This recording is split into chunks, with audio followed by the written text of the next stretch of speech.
మిమ్మల్ని అందరం ఎక్కించిన విద్యార్థి యువతను వెక్కిరించే పద్ధతుల్లో, హేళన చేసే పద్ధతుల్లో, అవమానపరిచే పద్ధతుల్లో పెయిడ్ బ్యాచ్ అని మాట్లాడారు. పెయిడ్ బ్యాచ్లు ఈ రకంగా లాఠీ చార్జీలు, దెబ్బలు తిని కేసులు ఎదుర్కొని జైలు పాలవుతారా? విద్యార్థులు పేమెంట్లకు లొంగిపోతారా? ఇదా మీ సంస్కారం?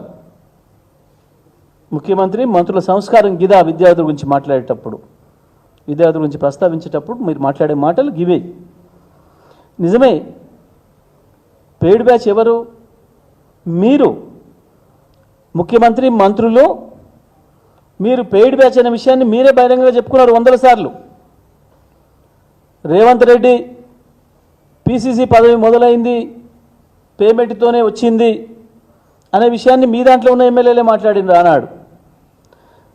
మంత్రి పదవి కావాలంటే ఇంత పేమెంట్ చేసి రావాలి అని చెప్పి మీరే చెప్తున్నారు.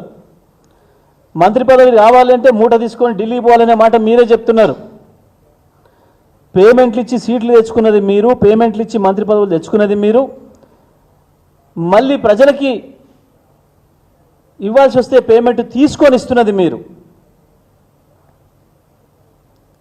పనిచేసిన కాంట్రాక్టర్లకు పైసలు ఇవ్వాల్సి వస్తే పేమెంట్ తీసుకొని పనిచేస్తున్నది మీరు.